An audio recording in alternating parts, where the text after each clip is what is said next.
mais um episódio do nosso podcast Animal. Eu sou o André Bucão, médico veterinário. Hoje, como vocês podem perceber, nosso estúdio está um pouco diferente. E hoje eu vou conversar com o Marcos Vinícius, aqui direto do Conselho Federal, para a gente conversar um pouco e até esclarecer para vocês também muito do que é a função do Conselho. Deixa eu se apresentar. André, primeiro, uma satisfação recebê-los aqui na nossa casa. Nós estamos de casa nova, né? O Conselho, há 2 semanas atrás, voltou para a sua antiga sede, toda reformada, muito confortável, para receber todos os médicos veterinários e zootecnistas, para a gente valorizar ainda mais essas duas importantes profissões no cenário nacional. Meu nome é Marcos Vinícius de Oliveira Neves, como você falou, eu sou médico veterinário formado pela Universidade Federal do Estado de Minas Gerais, em Belo Horizonte, no ano de 2004. E a minha trajetória foi integralmente na defesa sanitária, minha trajetória profissional integralmente na defesa sanitária animal. Eu inicialmente comecei a trabalhar em Minas Gerais com defesa sanitária no Instituto Mineiro de Agropecuária. Trabalhei 1 ano e depois fui para Santa Catarina, onde trabalho até hoje na Companhia Integrada de Desenvolvimento Agrícola de Santa Catarina, também com defesa sanitária animal. Já aí pouco mais de 10 anos, me envolvi nas questões do Conselho, fui tesoureiro lá em Santa Catarina por uma gestão, a gestão do Dr. Pedro Jeremias Borba, nosso presidente, e depois fui por 2 gestões presidente lá do Conselho Regional de Santa Catarina, e agora em 2023, final de 2023, fizemos 1 ano agora na terça-feira de gestão, assumi aqui a tesouraria do Conselho Federal junto com a doutora Ana Elisa, né, nossa presidente, para esse triênio aí 2023-2026. E como é que surgiu o interesse? Porque é o que a gente vê muito, até como a gente estava comentando um pouco antes da gente começar a gravar, assim, acaba-se que os conselhos, tanto regional quanto federal, recebem muita crítica e muita pedrada, né? E como é que partiu a ideia de fazer parte? Porque recebe-se muita pedrada, muita crítica, mas querer mesmo se meter no negócio é pouca gente. Realmente, né? A gente, como, né, qualquer órgão público, qualquer instituição que se propõe a fazer alguma coisa, as críticas são esperadas, né? Isso é natural do processo. E o interesse, ele surgiu, na verdade, a minha vida toda, desde época de escola, eu sempre gostei de me envolver nos assuntos coletivos, né? Em discussão de grêmio estudantil, de diretor acadêmico, de centro de extensão, e foi um caminho natural chegar ao conselho através das comissões assessoras e ali me envolver também na gestão. Eu vejo no conselho como instituição, autarquia responsável principalmente pela orientação e fiscalização profissional, a melhor forma que a gente tem para valorizar a nossa profissão diante de toda a sociedade. É através da prática ética e pautada na melhor medicina veterinária e zootecnia que nós vamos ter essas profissões valorizadas. E assim, né? Muita gente confunde quais são as atribuições de cada órgão, de cada associação. Se a gente pudesse explicar de uma forma mais prática, qual seria a função do sistema CFMV-CRMV? O sistema, a gente tem que primeiro ir nos primórdios, né, no início de tudo. O sistema CFMV-CRMVs, ele é estabelecido da forma que está hoje pela Lei 5.517 de 1968. Ele prevê, né, a lei prevê um Conselho Federal responsável pela coordenação, normatização do sistema todo e um Conselho Regional em cada unidade da federação. Então, essa é a estrutura do nosso sistema. Essa lei também, ela dá as nossas atribuições. Quais são as atribuições do Conselho? Eu já falei algumas. Normatização, a orientação, a fiscalização do exercício profissional. Ela é responsável, o sistema é responsável também pelo registro das pessoas que lidam com medicina veterinária e zootecnia, as pessoas físicas e jurídicas. Nós, médicos veterinários, zootecnistas, e as pessoas jurídicas que exercem alguma atividade relacionada à medicina veterinária. Então, o registro dessas pessoas é feito na autarquia, sistema Conselho Federal, Conselhos Regionais.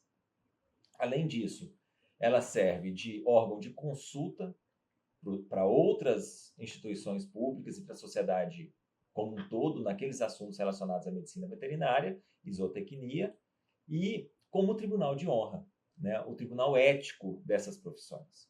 Então, essas são as nossas funções primordiais. Muito se confunde a função do conselho com a função de associações, a função de sindicato, quais sejam, né, essas funções. Associação é um caráter mais congregativo, mais associativista mesmo.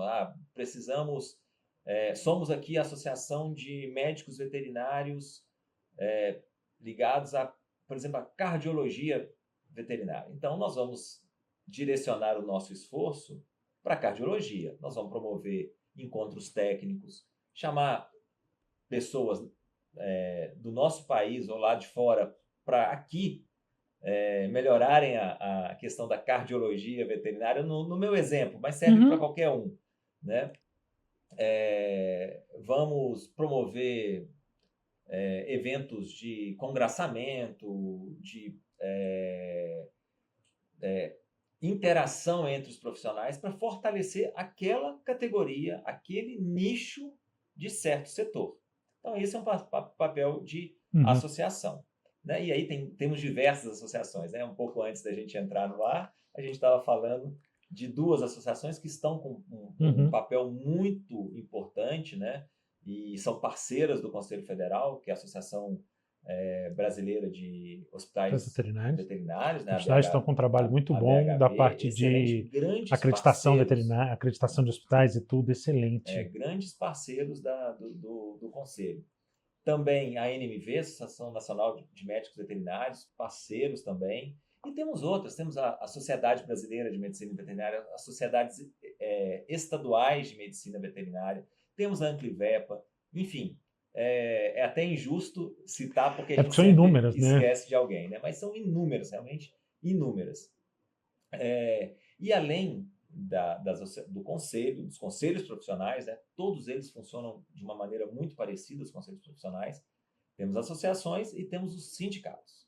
Os sindicatos são as instituições responsáveis por defender os interesses do profissional, as condições de trabalho, a melhoria de salário, a melhoria de condição de trabalho, aquela negociação entre patrão e classe trabalhadora. Isso é uma função do sindicato estabelecido.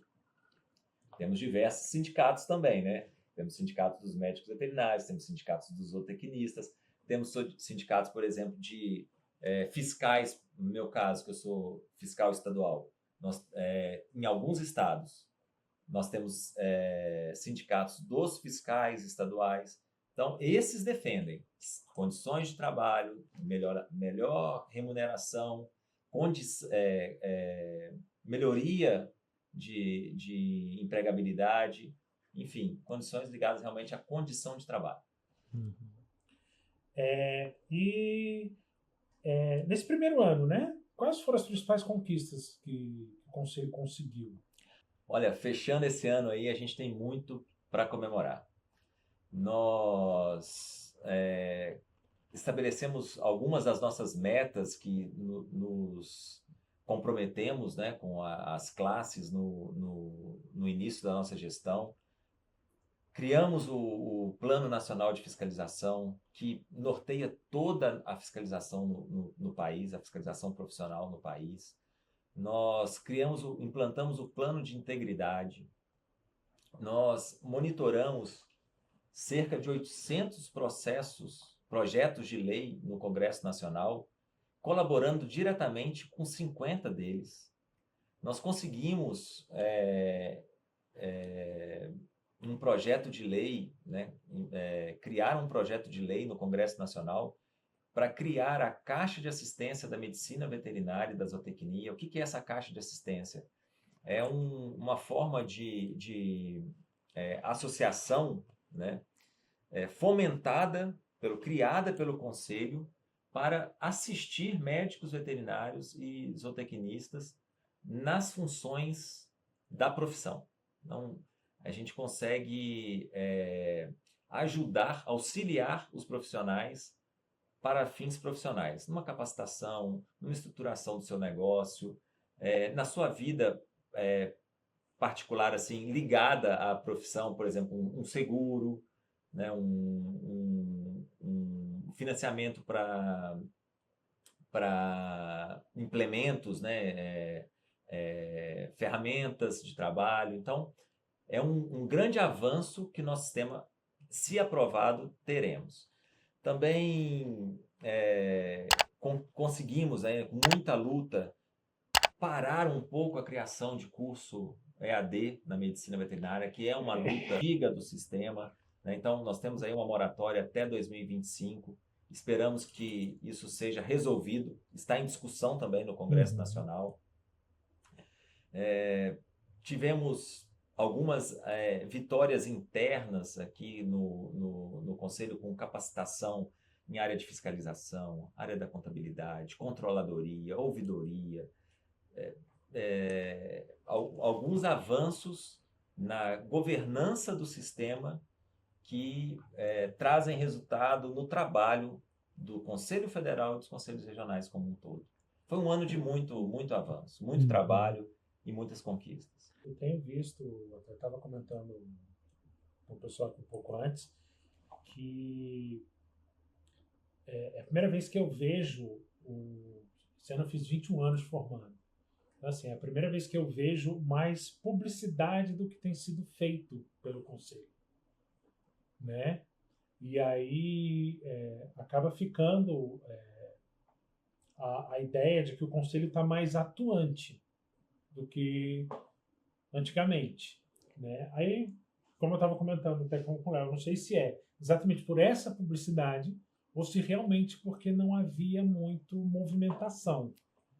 Isso faz sentido porque a gente decidiu, isso é uma decisão, né? Uma estratégia. Mas ela está também atrelada a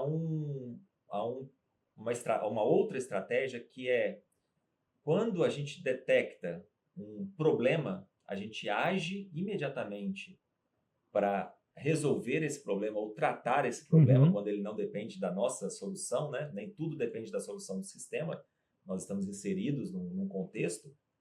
Então, a gente aciona um instituto que a gente chama aqui de gabinete de crise, trata essa crise e fornece os subsídios para a comunicação, comunicar ao profissional e à sociedade a comunicação correta. Porque o que a gente via muito acontecer no sistema e vê muito acontecer, infelizmente, em outras áreas. É aquela comunicação feita através de redes sociais, que muitas vezes não está, ela não é oficial, ela não está amparada em fatos e acaba até distorcendo o que realmente é a verdade. Então, isso é uma estratégia, né? A gente, olha, vamos fazer e vamos comunicar o que é certo.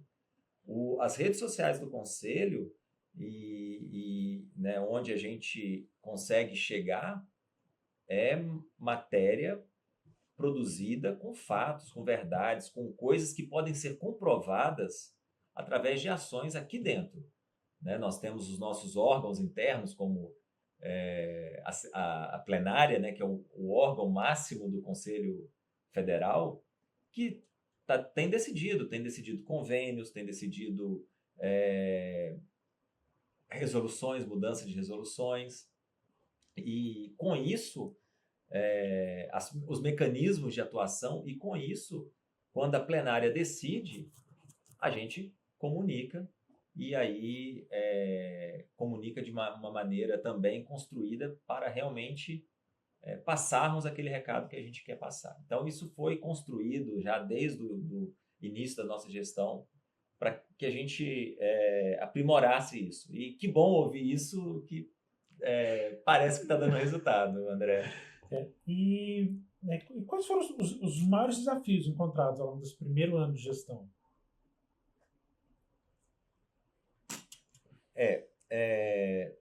Os desafios, eles têm muito a ver com o que eu já falei. Uhum. Por exemplo, a nossa atribuição ela é ilimitada. Então, vamos falar de EAD. A autorização de cursos ela é competência privativa do MEC. O MEC o Conselho não intervém, não tem nenhum tipo de ingerência lá na liberação de cursos. Então, o que nós buscamos fazer? Vamos conversar com o ministro, com as câmaras técnicas dentro do MEC, mostrar a impossibilidade de um curso de medicina veterinária e zootecnia ocorrer em EAD. Por exemplo, outra coisa, qualidade do ensino. Nós temos um projeto de lei no Congresso Nacional para aprovar proficiência do ensino da medicina veterinária. Então, o profissional, o aluno, estudante, depois de formar, para se tornar profissional, fará um teste, uma prova de proficiência. Antes tinha. Isso. Porque eu fiz. Eu também fiz, né? Nós fizemos. Mas aquela prova, ela não era amparada por legislação, por lei. Uhum. Ela foi proposta por uma resolução e ela acabou sendo fragilizada por decisões judiciais que a tornaram não obrigatória. Então, a ideia é que ela passe a ser obrigatória. Nos moldes de outros sistemas profissionais. Eu acho isso interessante. Então, esses são os nossos desafios. Porque a gente vê que assim a gente consegue melhorar o ensino da medicina veterinária, da zootecnia, resolvendo alguns problemas que vêm para frente, né? Então, são essas as dificuldades, né? As principais dificuldades. Os próprios 800 projetos de lei que interferem de alguma forma na nossa área de atuação. Uhum. Nós nos deparamos, André, com conselhos profissionais buscando invadir áreas privativas do médico veterinário, conforme a Lei 5.517 de 1968. Como a gente teve o caso de responsabilidade técnica em laboratórios, um para biomédico, biólogo. Lei avançando em áreas da medicina veterinária e que não são da medicina veterinária gratuitamente, né? Isso tudo tem um contexto inclusive mundial. O mundo reconhece assim, né? Não é o Brasil, não é o Conselho Federal, não é corporativismo. Nós participamos de tratados internacionais, o país, né? Que o médico veterinário é o responsável por algumas áreas e isso não se negocia. Mas não só isso, né? Diagnóstico animal foi uma questão que você levantou, mas também na área de defesa agropecuária e vigilância sanitária. Acaba que o que eu vejo muito também é que a veterinária é extremamente ampla. Uhum. Né? E pouca gente sabe dessa amplitude de áreas que a gente está inserido, né? Exatamente. E isso é uma coisa que a gente quer comunicar de outra forma também, e temos feito esforço para isso, para tirar aquele estigma do médico veterinário de jaleco branco, com estetoscópio, atendendo um animal de companhia, um cachorro, um gato, né? Ou no máximo um cavalo. Né? Uhum. Quando consegue associar o médico veterinário, a clínica médica veterinária, ela é fundamental, ela é um importante vetor de saúde animal e saúde pública, porque aquele animal que está dentro da nossa casa, né, se ele não estiver rígido, ele traz risco para a saúde animal, mas também para a saúde dos humanos que convivem com ele. Então, olha a importância, a gente cuida dos animais para cuidar dos animais e dos humanos, né? E também do meio ambiente, né? Naquele contexto de saúde única. Mas nós temos muitas outras áreas. Nós temos quase 100 áreas de atuação identificadas na produção animal, no diagnóstico, na perícia, na defesa sanitária animal, na inspeção de produtos de origem animal, né, como uma função nobre, tudo aquilo que comemos de origem animal passa pela mão do médico veterinário, atestando se aquele produto está apto ao consumo humano. Né? Então, a gente tem que comunicar isso para a sociedade para valorizar ainda mais o médico veterinário e o zootecnista. E, obviamente, você deve ter recebido muitas críticas nesse primeiro ano. Sim, isso, como eu falei, é natural. E as críticas, elas são bem-vindas quando elas são condizentes, né, com o que se está falando. Uhum. Né? É porque o que eu vejo muito é exatamente a reclamação básica do tipo, eu pago a anuidade, tá ótimo. Uhum. Né? Isso Como se isso fosse só isso. Isso é legítimo. Né? Nós pagamos. Sim. Eu também pago, né, a minha anuidade. Né? Agora em janeiro vai vencer, né? Todo janeiro tem, sim, né? Sim. E isso é legítimo, é uma taxa, é um imposto. Como a gente quer a iluminação da nossa rua, o asfalto da nossa rua perfeito, porque nós pagamos um imposto, um tributo para aquilo, nós também queremos que o Conselho Federal e os conselhos regionais atuem conforme a sua... Mas aí eu acho que nessa cobrança do tipo, eu pago anuidade e aí cobra um monte de coisa que não tem nada a ver Isso, aí com a função do conselho. Isso, aí o que nós temos que... O que a fiscalização do conselho é responsável? Ela vai chegar, por exemplo, numa clínica e vai ver se aquela clínica está registrada, né? Então ela tem um negócio. Clínica veterinária é um negócio médico veterinário, embora o proprietário possa nem ser médico veterinário, mas ali acontece a medicina veterinária. Então ele chega ali e verifica, aquela clínica está inscrita, ela tem um responsável técnico zelando pelo serviço que está sendo prestado para a sociedade, que essa é a grande função do Conselho, do Sistema Conselho Federal, Conselhos Regionais, garantir que o serviço médico veterinário e zootécnico esteja sendo prestado para a sociedade conforme a legislação. Esse é a grande função e que muita gente confunde. E aí de onde vêm as críticas? Mas o conselho não está vendo a minha condição de trabalho aqui, né? Talvez lá no meu ambiente de trabalho eu também tenha algumas condições de trabalho que precisam ser melhoradas.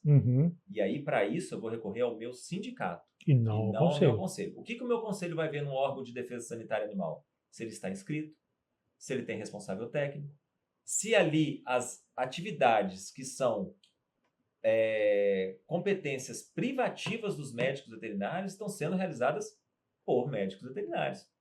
Se eu chegar numa clínica, eu não posso ter outro profissional realizando uma cirurgia. Se eu chegar num abatedor, eu não posso ter outro profissional que não um médico veterinário realizando a fiscalização, a inspeção sanitária daquele produto. É isso que o conselho faz. Né? É essa fiscalização. E basicamente, só para lembrar todo mundo também, vocês têm que ver se o responsável técnico fez a renovação certinho. Aí a fiscalização tem que agir. Né?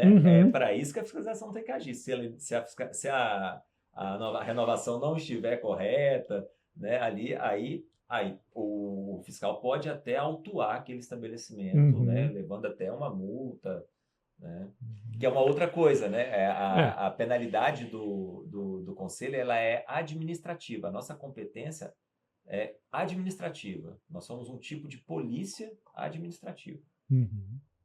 Porque exatamente o que eu vejo, exatamente a maioria das críticas está mais relacionada exatamente nessa confusão de condição de trabalho e ao que é realmente do conselho. Porque critica-se muito o conselho que ele não faz esse pedaço de fiscalização trabalhista, mas não é função do conselho. né? Não é, né? A fiscalização de condição de trabalho, ela é competência do Ministério do Trabalho, né? São os fiscais do trabalho que fiscalizam condições de trabalho. Uhum. O conselho fiscaliza o exercício profissional. Se o profissional está apto e habilitado a realizar aquele tipo de função que ele está exercendo. Uhum. E nesse primeiro ano também houveram algum avanço significativo, principalmente na política, né? Como a gente estava comentando.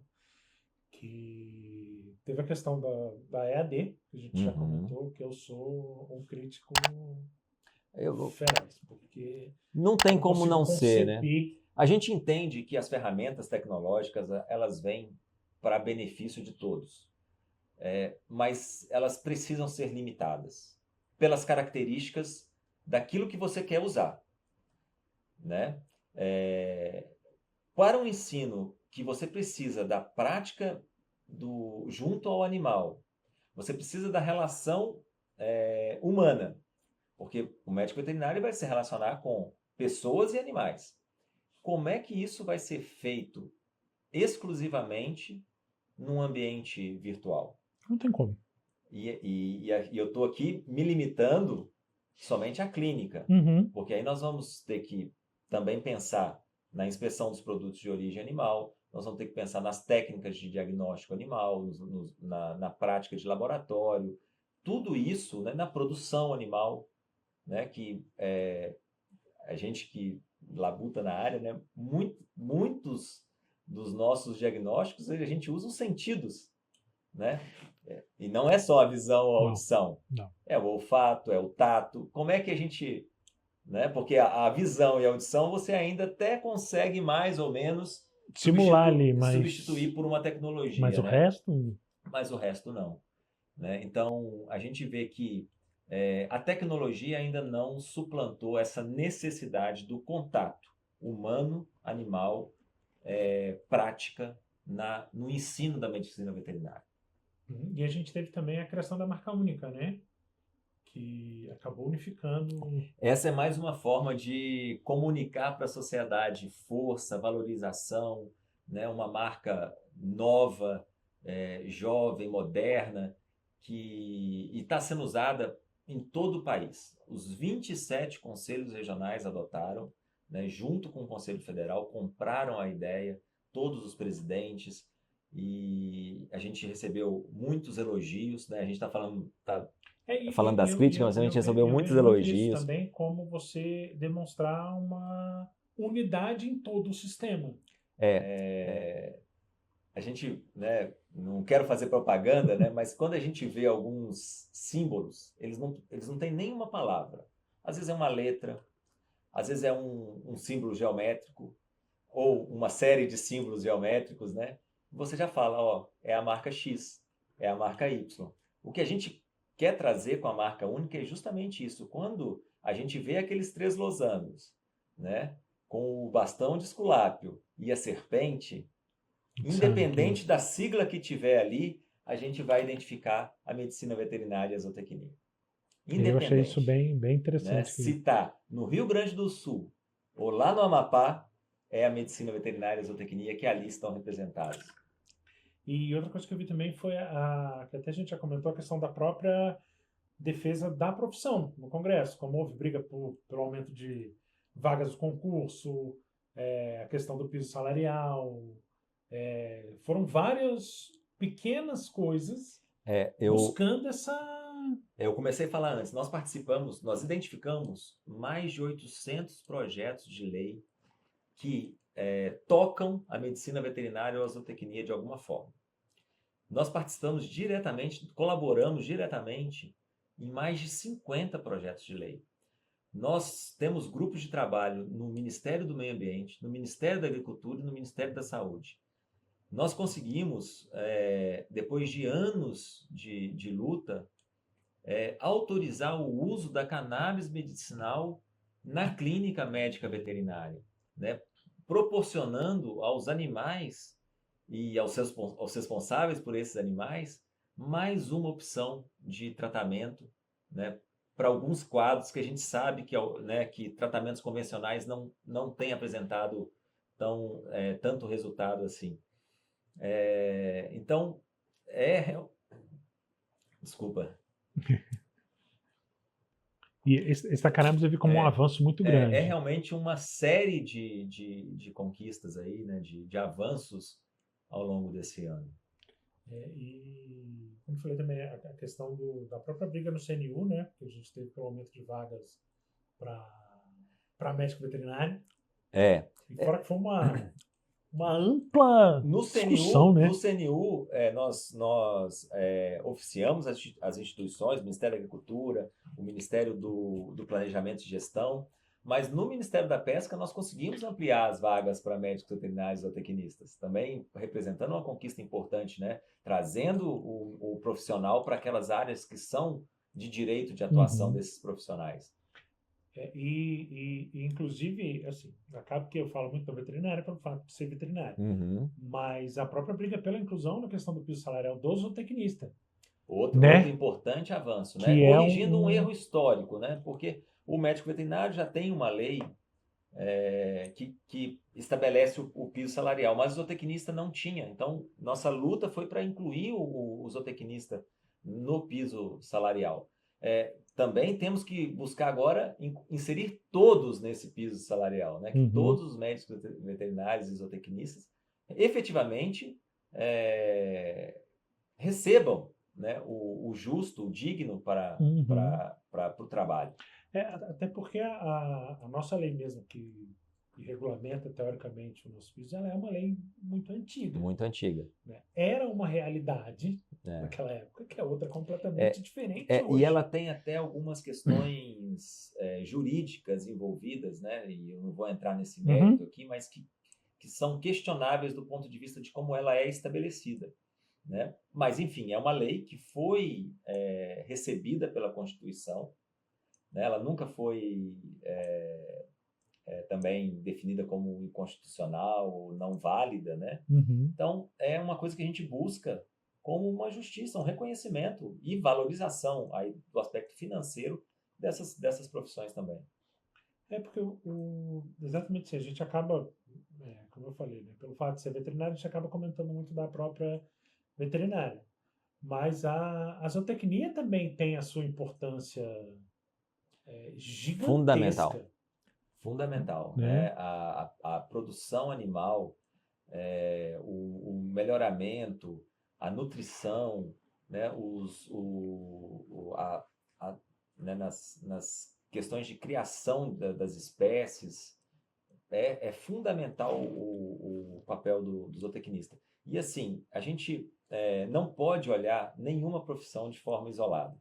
Né? Se você pensar o trabalho do médico veterinário, por exemplo, numa propriedade rural, você pensa num agrônomo inserido toda uma cadeia produtiva, na verdade. Naquela área do agrônomo de melhoramento de pastagem, né, também no aspecto nutricional, o zootecnista também fazendo essa parte, né? O médico veterinário cuidando, além dos aspectos de sanidade, também dos aspectos relacionados à melhor nutrição daquele animal, à reprodução, a clínica quando ela é necessária.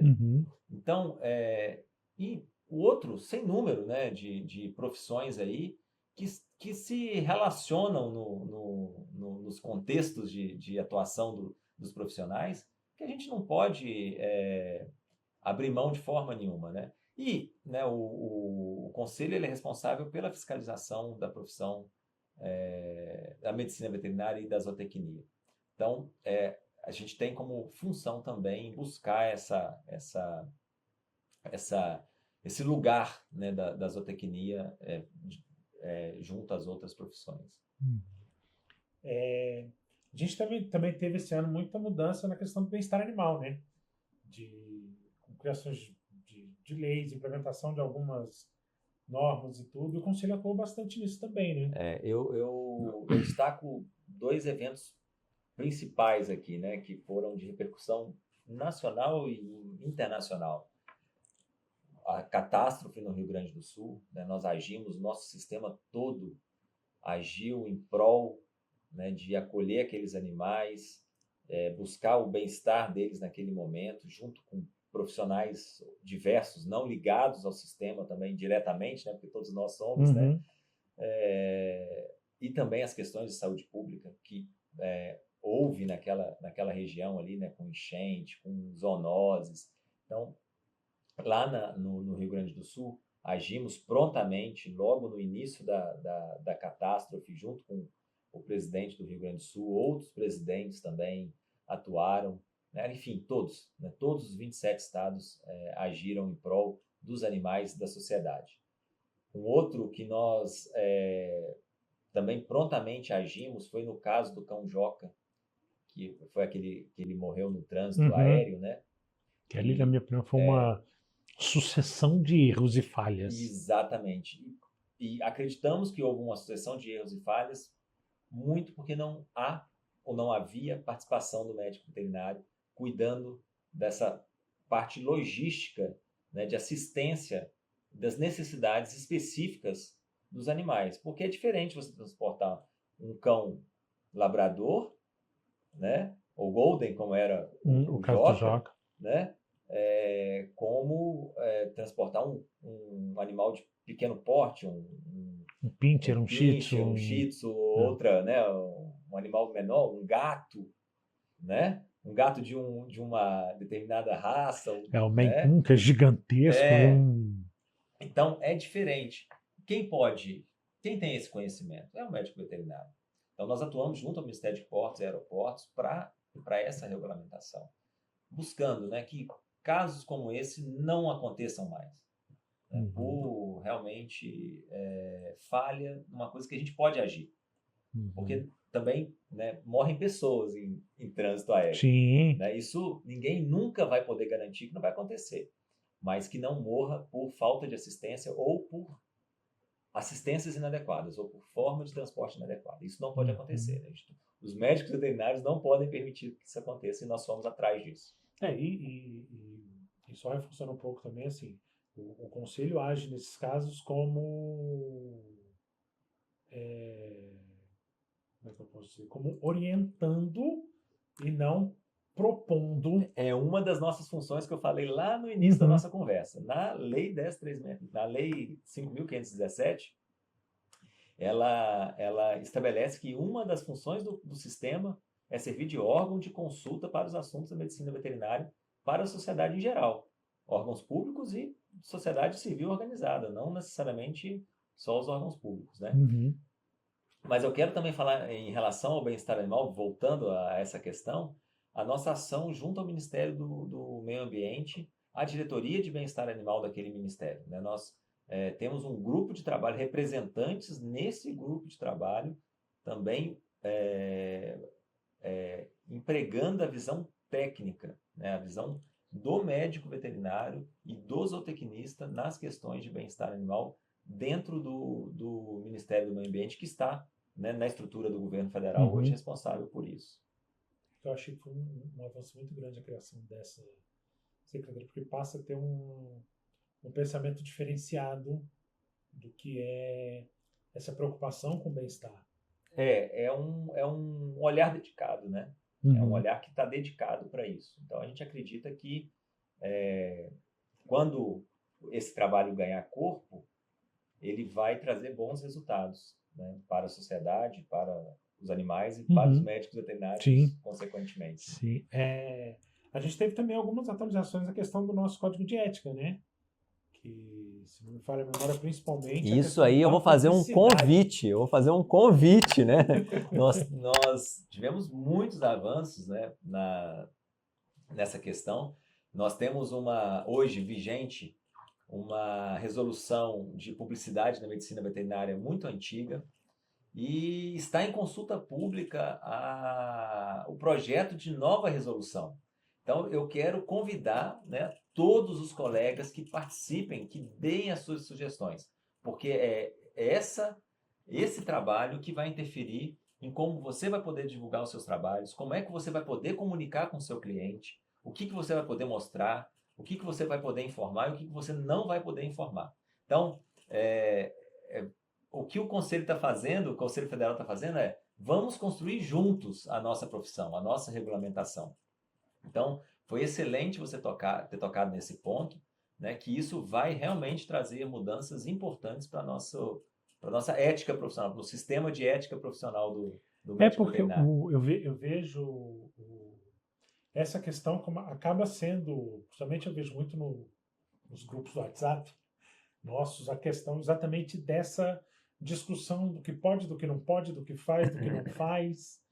E a gente teve entre a criação da resolução e hoje a gente teve um avanço muito de mídia social, de coisa, Exato. onde você tem que realmente modificar o que se pode e o que não pode fazer, Exatamente.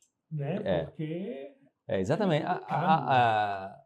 A profissão avança, a sociedade avança, os meios de comunicação avançam, a legislação tem que avançar também, né? A gente tem que direcionar a nossa legislação para os anseios dos profissionais e da sociedade.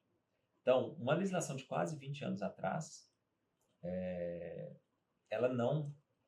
ela tem muita chance de não refletir mais o que a sociedade espera, né, seu arcabouço normativo. Uhum. Porque eu acho que o que pega bastante realmente, e aí vale realmente reforçar que eu acho que a participação de todos, nesse caso, é essencial para que a gente consiga montar uma resolução melhor. André, assim, agora eu vou puxar a sardinha para a minha brasa, né? Essa foi a primeira vez que o Conselho, o sistema, chama todos os profissionais para participar da construção de uma resolução. O nosso plano é que as próximas, daqui para frente, seja assim, né? Porque antes quem participava? Quem estava aqui de alguma forma? Os conselheiros, as comissões assessoras, né? Os presidentes de conselhos regionais com as suas diretorias e seus corpos de conselheiros regionais. Agora não, nós estamos abrindo aí para os 200 mil médicos veterinários, né? Para os 30 mil zootecnistas. Cara, é né? muita gente, né? É muita gente. Nós somos muitos, né? E temos realidades diferentes, anseios diferentes. Como que a gente, se a gente não ampliar essa discussão, como que a gente vai representar todo mundo? Né? Então, é isso que a gente espera. É uma provocação boa, né? Venham porque nós estamos esperando e já estamos recebendo, tá? Estamos recebendo boas colaborações. Ó, como é que nós não pensamos nisso antes, né? Então, participem. É isso que nós aqui do Conselho Federal esperamos realmente, participação massiva dos colegas. A gente tem também a questão da própria do crescimento dos números de faculdades, como a gente já comentou. O Conselho consegue orientar, porque, se não me falha a memória, a gente tem mais faculdades no Brasil do que no mundo inteiro. Esse é um número impactante, né? E que ele não traria preocupação isoladamente se também a gente não considerasse a qualidade desse ensino, né? Porque muito provavelmente o mercado se regula em número de profissionais, mas profissionais mal formados não são corrigidos. Não. Né? Isso você não se corrige. Né? Estudantes que tiveram uma base de ensino deficiente, é difícil você corrigir isso no decorrer da vida profissional. Então a gente se preocupa com o número, sim, porque principalmente está colocando profissionais aí que não estão formados, médicos veterinários no sentido amplo da palavra. É com isso que a gente preocupa, com a formação do médico veterinário. Você falou, né, o Conselho não tem poder de autorizar ou de fechar cursos. Nós não temos. Nós podemos recomendar ao MEC, e muitas vezes recomendamos, né, aqui nos últimos anos, quase todos os pedidos de abertura de novos cursos, o Conselho se manifestou contrário, mas mesmo assim muitos cursos foram abertos. Então, o que a gente está buscando junto ao MEC? Um assento no Conselho Nacional, para que a nossa voz seja ouvida lá dentro, para que a gente tenha voto dentro do MEC. E que aí as nossas comissões de ensino, tanto da medicina veterinária e da zootecnia, sejam melhor ouvidas. Que é uma das coisas que eu comento bastante, é que eu vejo exatamente isso. Você acaba soltando muito veterinário no mercado, mas acaba que sai muita gente também mal preparada. Essa é a maior preocupação. É lógico que o número preocupa. O número preocupa porque você não tem estrutura. Isso tudo preocupa. Mas o principal ponto que a gente tem que perceber ali é a qualidade do profissional que está sendo formado, porque ele vai atender a sociedade. Né? É ele que vai atender a sociedade. E muitas vezes vai voltar para o sistema através de um processo ético. Né? Vai causar um prejuízo para a sociedade, para uma pessoa, para um animal, e vai voltar através de processo ético para o Conselho Federal, para os conselhos regionais. E acaba sendo um risco muito grande. Muito grande. Principalmente quando a gente pensa, eu penso, por exemplo, fiscalização. Se você não está bem preparado, às vezes um alimento que vai sair sem a qualidade devida. Uma carcaça ali contaminada, né, com alguma né, patologia, alguma zoonose, pode... Um animal com tuberculose, né, pode infectar quantas pessoas? E é complicado você não ter isso. Ou um alimento mal preparado, né, uma DTA, uma doença transmitida por alimento, um alimento preparado de maneira inadequada, ele pode levar um surto, né, que vai impactar quantas pessoas, que pode levar, né, até a morte. Nós falamos de morte de pessoas. Né? Então, a responsabilidade do médico veterinário é muito grande. Então, é com isso que a gente se preocupa. E são detalhes, né? Principalmente se a gente pensar em saúde única, por exemplo, também, o impacto é absurdo. Pensar na resistência aos antimicrobianos. E aí né, casos... Porque muitas das nossas bases, né, de antimicrobianos são as mesmas. Nós usamos na medicina humana e na medicina veterinária. Se nós temos bactérias, né, cada vez mais resistentes e os profissionais não sabendo utilizar esse produto ou utilizando de maneira indiscriminada, nós estamos trazendo risco para os humanos, para os animais e para o meio ambiente. O que eu já comentei algumas vezes com alguns convidados, exatamente isso. Quando eu fiz faculdade, eu fiz uma matéria chamada Farmacovigilância, que tinha 5, 6 alunos. E era exatamente onde a gente viu resistência, período de carência, sobre prescrição, sobre todos esses detalhes que eu não vejo dar-se tanta importância a esses detalhes. Eu não sei se é porque acabou se focando muito na questão, em algumas faculdades, em algumas regiões, na parte, por exemplo, de clínica de pequenos.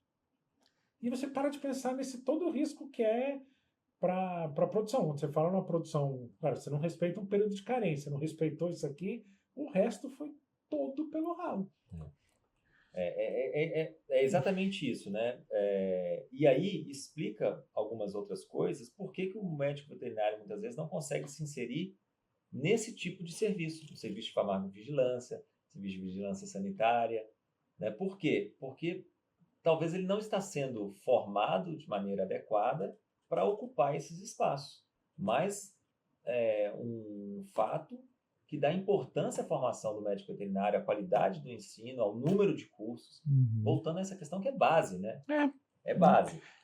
E aí, muitas vezes, o colega, ou o estudante que está entrando ali na universidade, ele já foi sensibilizado pela área clínica, ele foi encantado para cá, eu vou me tornar médico veterinário porque eu gosto dos animais, porque eu quero cuidar dos animais.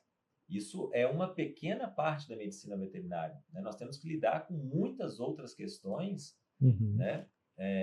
Porque os cuidados médicos, eles lidam com a saúde e com a doença, com a vida e com a morte, né?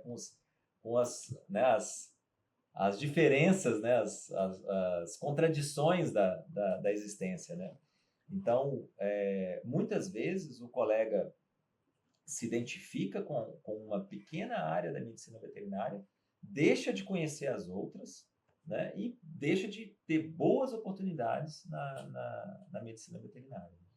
E ele, nesse caso também, o que eu vejo muito você se prepara, por exemplo, para uma área, aí você meio que tem uma desilusão que não era aquilo, e aí você vai para outra área sem a menor preocupação de tentar entender para o outro lado que você está indo.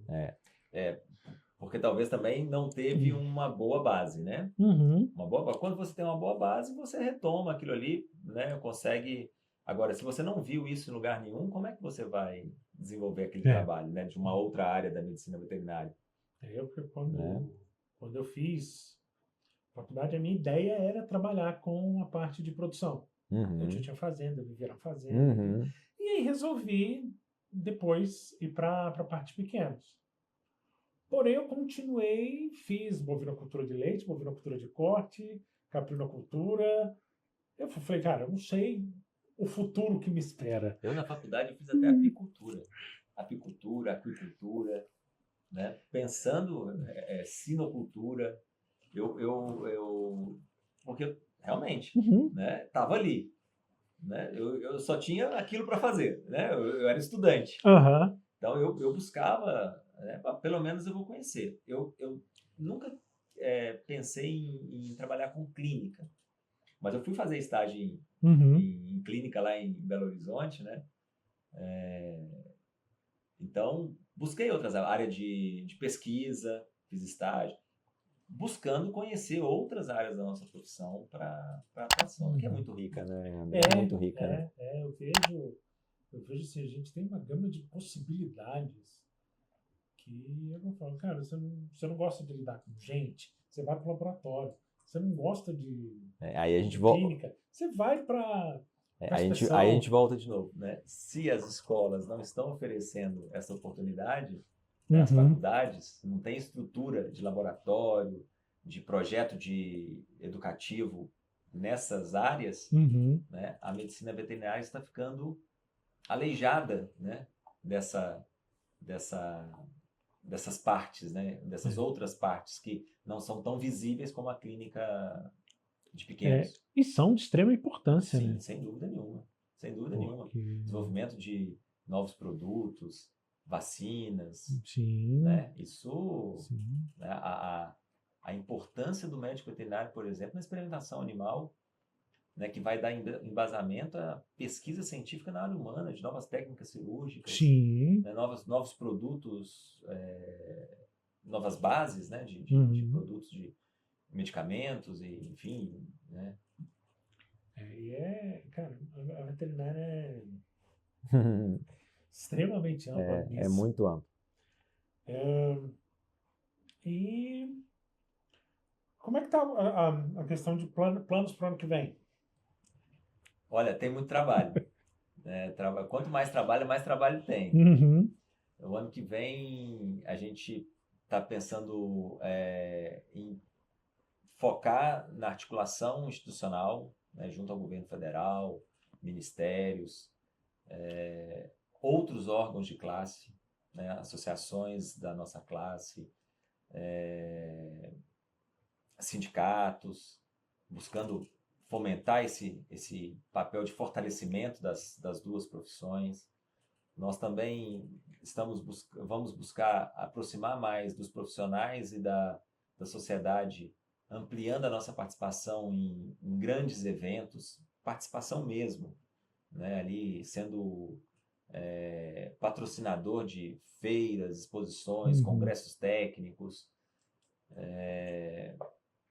sempre monitorando o nosso Congresso Nacional ali também para os projetos que impactam a medicina veterinária, buscando novos novas vitórias, novas conquistas para a medicina veterinária e para a zootecnia. Nós temos muito que fazer dentro do sistema, otimizar os nossos processos internos de trabalho, reformular muitas das nossas resoluções que impactam o dia a dia do médico veterinário, do zootecnista lá na ponta. Então, trabalho não vai faltar.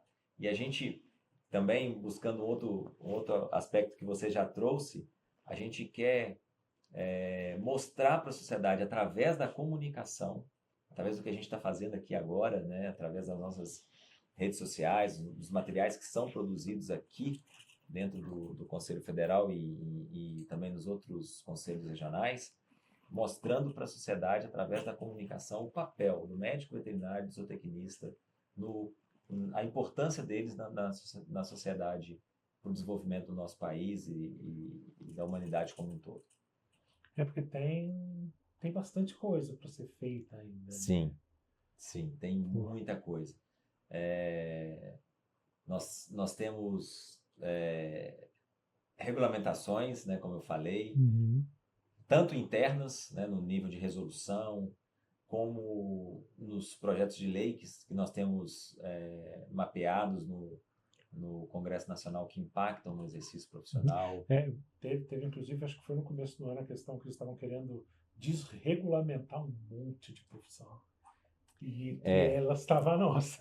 E sim, né, isso são exageros, né, de algumas vertentes políticas. Não acho que a gente não, tanto, né, que a gente não vê também evoluir assim, ganhar um corpo, né, mas a gente sempre monitora, se preocupa, né, tem que buscar as lideranças, né, políticas para tentar convencer do contrário, porque imagina se a gente não tiver os conselhos de fiscalização profissional, o sistema de fiscalização profissional. Qualquer um amanhã pode abrir uma portinha e falar que é uma clínica veterinária. Se a situação hoje não está adequada, não está boa em algumas questões, ela pode piorar sem você ter um sistema de fiscalização forte. Você passa a... Literalmente qualquer um pode fazer. E falando em sistema de fiscalização forte, um outro trabalho grande que nós teremos porque esse ano a gente implantou o Plano Nacional de Fiscalização. O ano que vem a gente quer encorpar, a gente quer realmente colocar em prática esse plano de fiscalização junto com os conselhos regionais, né, estruturando os conselhos regionais. O Conselho Federal ajuda os conselhos regionais nessa estruturação, na capacitação de fiscais para ampliar a nossa fiscalização, aumentar o poder de fiscalização dos conselhos regionais. Isso é muito bom, porque realmente, por mais que o povo reclame da fiscalização, ela é necessária. Sim, sem dúvida. Né? É ali que você vai saber se a clínica, o abatedor, seja lá o que for, está devidamente regularizado. Exatamente. Se ali tem um médico veterinário que está responsável por aquelas ações, e se é daquele estabelecimento as ações que são feitas relacionadas à medicina veterinária, realmente é um médico veterinário que está fazendo.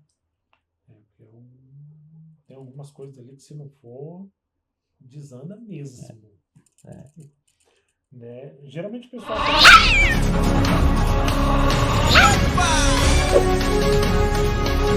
O pessoal separa a notícia para a gente comentar, e entre elas, né, está exatamente a questão do projeto de lei 3665, que é o que propõe a atividade de coleta, processamento de amostra biológica, emissão de laudos de responsabilidade que possam ser exercidos por outros profissionais que representam ameaça à profissão. E o CFM se posicionou extremamente contra. Sim. Né? A gente comentou um pouco, né? E aí eu preciso... quais seriam os pontos mais negativos desse projeto de lei? Primeiro, a gente tem certeza que, pela formação profissional, pela atribuição legal, o médico veterinário é o único profissional competente para diagnóstico animal. Isso é inquestionável. E aí todo o prejuízo decorre daí. Se você não tem um diagnóstico animal bem feito, você coloca em risco toda a cadeia de decisão a partir daquele diagnóstico. Por exemplo, tomada de decisão na clínica, na defesa sanitária animal, na exportação de animais. Então, tudo isso passa a ser questionado do ponto de vista técnico, colocando em risco, né, a saúde dos animais, a saúde das pessoas, o negócio, né, do país. O Brasil é um grande player na exportação de produtos de origem animal, né, o maior produtor de proteína animal do mundo, o maior exportador de proteína animal do mundo. E o diagnóstico animal é um elo dessa cadeia, que, se fragilizado, pode comprometer todo o resto, né? Se a gente abre mão, né, dessa qualidade do diagnóstico, a gente pode comprometer todo o resto. Porque isso, por exemplo, se eu lembro da minha época de faculdade, a gente teve um surto de febre aftosa no sul. Você deve ter feito em 2005, 2006. Em 2003. 2003, 2001 nós tivemos um foco no Rio Grande do Sul, né? 2006 nós tivemos no Mato Grosso do Sul. E que, se você faz um diagnóstico errado ali, você já foi um baque para a produção naquela época. Exato. Se você tem um diagnóstico errado ou mais demorado, o impacto teria sido muito maior. E assim, tem uma série de diagnósticos também que dependem da condição do animal. Quem vai avaliar clinicamente o animal é um médico veterinário. Né? E dali vai decorrer qual melhor diagnóstico deve ser feito. Né? E daquele diagnóstico relacionado com o quadro clínico, se tomar uma medida de saúde para aquele animal ou para aquele rebanho. Então, tudo isso pode ser comprometido. Nesse caso, é meio complicado você... Mas, como você falou, né, imediatamente a gente tomou conhecimento do projeto de lei. Nós fizemos várias incursões ao Congresso Nacional, conversamos com o autor da proposta, né, que é o senador Hamilton Mourão, lá do Rio Grande do Sul. Conversamos com o relator, que agora me faltou o nome do relator, mas isso tudo aí, o Conselho Federal já subsidiou essas pessoas com esses riscos. Né? E assim, à medida que o projeto, se continuar andando, nós vamos, né, estrategicamente também subsidiando, né, os deputados, os senadores, com as informações que a gente tem, né, construiu para mostrar que esse não é o melhor caminho para o nosso país. E como é que vocês estão se preparando para os novos desafios, principalmente avanços tecnológicos, regulamentação ambiental e principalmente, acho, o crescimento que a gente tem tido de zoonose? Isso é uma preocupação nossa também. Nós temos uma preocupação muito grande com a regulamentação e o uso da telemedicina, né? Como ela vai avançar. Então, é até uma tarefa para 2025, né? Reavaliar a nossa resolução. A é muito boa. Ela limita bastante o seu uso. E agora ela já está mais madura do que quando ela foi proposta, né? Ali. Agora a gente já tem alguns anos com ela sendo realizada. Então, a gente já tem conhecimento. A gente pode melhorar nesse sentido de meios tecnológicos para... Porque eu vejo muito assim, diferente da medicina humana, né, que a telemedicina tem um papel importante, teve, principalmente durante o período da pandemia, o paciente fala, explica. No nosso caso, é mais complicado. Sim. Via de regra, o paciente humano, ele fala. Né? Alguns não conseguem se expressar, mas eles têm alguma pessoa que faz isso por eles. Né? No nosso caso, a gente só tem essa pessoa. E, como eu falei, a gente precisa de alguns outros sentidos também para algumas análises ali para fechar um diagnóstico. Lógico que a resolução limita muito, né? Ela dá total autonomia para o profissional falar se ele pode ou não pode fazer aquela consulta e fazer um diagnóstico através de telemedicina, né? Isso é uma limitação que é atribuição do profissional, ele está sempre no controle, a resolução dá esse controle para ele, ele não é obrigado a terminar uma consulta se ele não se sentir, né? Não, olha, esse caso aqui, ele precisa ir para um atendimento de urgência, ele precisa ir para um atendimento físico, não é urgente, mas ele precisa ir para um médico veterinário para avaliar essa e essa questão, né? Então, isso tudo está garantido lá na resolução 1275.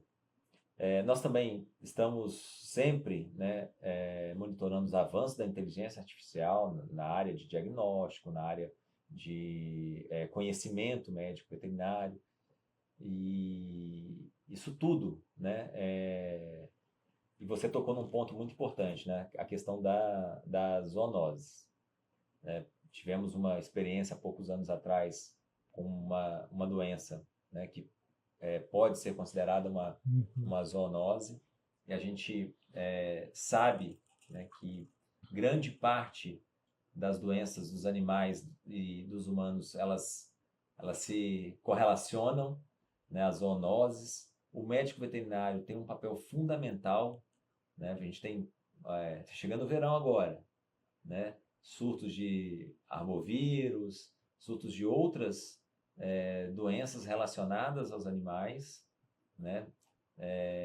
que o médico veterinário tem participação, e muitas vezes a gente não está encontrando nos órgãos responsáveis pela gestão dessa problemática, profissionais médicos veterinários capacitados, capacitados, né? Nem médicos veterinários, né? Sim. Porque se ele chega lá, ele se capacita. Então, é importante o médico veterinário ocupar esses espaços, né? Porque nós temos esse conhecimento aí amplo, né, da zoonose em todos os aspectos envolvidos com as doenças. É bastante preocupante essas questões por conta eu acho que principalmente pelo susto que a gente teve com a pandemia. E a gente sabe que vai ter uma próxima, não sabe quando será. Isso tivemos outras, teremos daqui para frente outras também, não sabemos. Não queremos ser profeta do apocalipse, não. De forma nenhuma não é isso. Mas a gente sabe que a história, né, a história nos mostra isso, e o avanço, né, da humanidade em cima do meio ambiente, a pressão ambiental que a gente causa, os desequilíbrios, né, que a gente causa, a própria atividade humana, né, inerente à existência da humanidade, ela causa desequilíbrio, e isso pode também trazer novas doenças aí para o cenário mundial. E quem quiser mais informações sobre o Conselho, tudo, tem as redes sociais. Nós temos as nossas redes sociais, nós temos a nossa ouvidoria, nós estamos aqui, né, as estruturas do Conselho Federal e do Conselho Regional estão à disposição, né, dos colegas, da sociedade. Então, a gente sempre fomenta que sejam usadas, né, essas estruturas. As nossas redes sociais são alimentadas, né, diariamente com conteúdo de qualidade relacionado à medicina veterinária, à zootecnia, aos principais informações que estão acontecendo no momento. E eu convido, né, todos os colegas realmente a conhecer o trabalho do médico veterinário, do Conselho de Medicina Veterinária, e a sociedade a conhecer o trabalho do médico veterinário e do zootecnista. Esses dois profissionais importantes aí, o equilíbrio da nossa sociedade como a gente conhece. E aí, como eu vou dar meu depoimento, que quando eu precisei do meu conselho regional, por conta de uma dúvida que eu estava, a questão da ampliação do consultório para a clínica, eles foram extremamente rápidos em me responder. Olha que legal, a gente conversando, eu acabei lembrando, né? No nosso site tem muito material técnico de apoio aos colegas responsáveis técnicos por indústria de alimentos, experimentação animal, clínica. Uhum. Temos, enfim, né, temos as nossas resoluções comentadas. Se o colega está numa dúvida, algumas resoluções estão comentadas lá no site. Eu vi com a história de eu estar querendo ampliar o consultório para clínica, eu fui atrás exatamente de legislação, e aí eu encontrei no site do CRMV de São Paulo Uhum. uma cartilha sobre clínica, hospital, Exatamente o que você precisava. mas assim, mastigada. Nós temos materiais, por exemplo, relacionados às questões éticas, como evitar a infração ética, Uhum. né? Aquele relacionamento interpessoal, as questões que devem ser atendidas na relação médico-paciente, questão de documentos, autorizações, tudo isso buscando evitar processo ético. Tudo isso está disponível ou no site do Conselho Federal, ou no site do seu Conselho Regional, em outros Conselhos Regionais, por exemplo. Você citou o caso de São Paulo, que essa cartilha deles é algo assim. É um conselho que produz muito material de qualidade. Muito eles material. Dividiram por capítulo, estrutura, legislação, o que deve ter aqui, o que deve ter e assim, a legislação é a mesma. O que vale em São Paulo, vale no DF, vale no Pernambuco, vale em Minas Gerais. Hein? Sim. E aí realmente, sim. Você buscando no seu conselho regional ou até pelo federal, você consegue ter essas informações.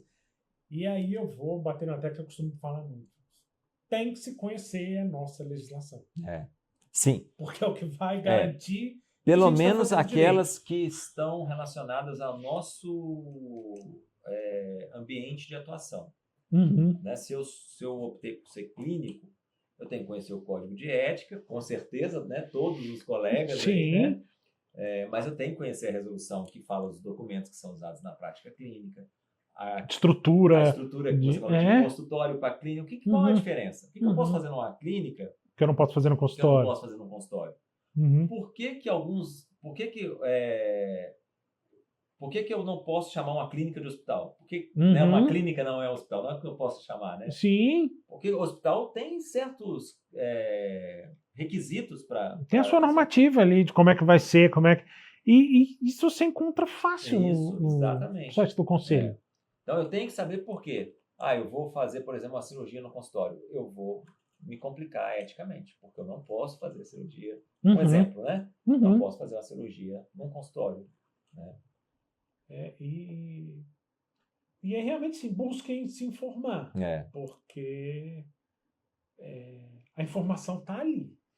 E o conselho, eu sempre, quando eu estava lá em Santa Catarina, eu sempre falava, quando eu tinha oportunidade de falar para os colegas, que o conselho ele não é aquelas 16 pessoas que estão ali naquela gestão, né? Os 4 diretores e os 12 conselheiros. O conselho somos todos nós.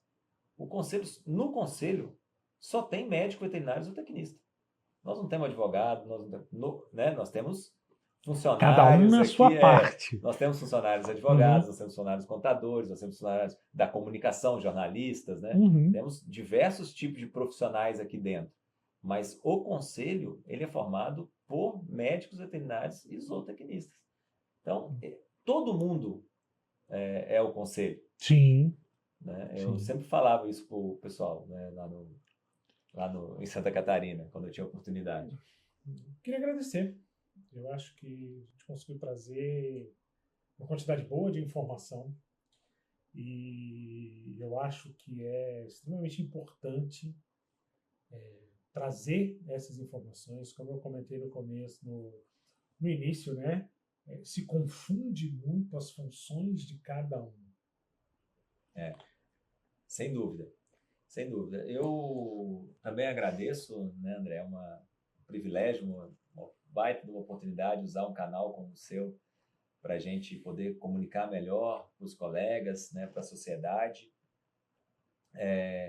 Eu ressalto, né, que o Conselho ele é uma autarquia pública, nós somos muito fiscalizados pelos órgãos de controle. Né? Na semana passada, o Tribunal de Contas da União, um representante do Tribunal de Contas da União esteve aqui no Conselho informando aos nossos presidentes, né, e a nós também, né, porque a gente sempre aprende nessas oportunidades, o que se pode, o que não se pode fazer, dentro de o que se deve fazer, né, o que se espera, o que o TCU, o Tribunal de Contas da União, espera de um conselho profissional. Nós estamos avançando muito junto ao TCU para atender às regulamentações, às normatizações. Então, é uma oportunidade. Sempre que o colega ouvir alguma crítica sobre o conselho, busca saber se aquilo faz parte da verdade, né? Ou se não está sendo de alguma forma deturpado. E muito do que está se realmente buscando do conselho, a gente está fazendo de outras formas, mas tem outros órgãos que são responsáveis por isso. Por exemplo, as associações, os sindicatos, né? Outros órgãos de governo, como o Ministério do Trabalho, Justiça, enfim, cada um no seu mandato, né? Sim, sim. Eu acho assim que vale a pena a gente ressaltar também que o Conselho recebeu o Prêmio Boas Práticas, né? Sim, no plano de integridade. Que mostra nós, que tá, entre todos os conselhos... Que a atuação está sendo... Isso a doutora Ana é uma diretriz dela, né? Esse ano a gente ganhou um prêmio, o outro ano a gente já está colocando, já tem, né, iniciativas para buscar outros, né? Porque esses prêmios eles refletem na qualidade do nosso trabalho. E também envolver os conselhos regionais, para que os conselhos regionais adequem as suas práticas para também concorrer a esses prêmios que vão, na verdade, eles vão coroar o trabalho, porque o trabalho está sendo feito. Né? Eles vão coroar e falar assim, não, realmente o meu Conselho de Medicina Veterinária está fazendo a coisa de acordo com o que deve ser feito. E, obviamente, deve ser também bastante gratificante ter esse reconhecimento. Sem dúvida, do trabalho sem dúvida, feito. sem dúvida. Elevar o nome do nosso sistema, das nossas profissões, é muito gratificante. Né? Obrigado. Mesmo. Eu que agradeço. Estamos sempre às ordens aqui, né? Nossa diretoria, os nossos conselheiros, os nossos funcionários. A casa, né, é dos médicos veterinários e dos zootecnistas. Né? Dizer que aqui a gente conta com o apoio do Ele Brasil, internet, marketing, estúdio. Geralmente eu costumo ressaltar bastante que a gente tem os estúdios lá, mas como vocês puderam ver, a gente consegue também fazer fora, né? E dizer que é isso. E até semana que vem.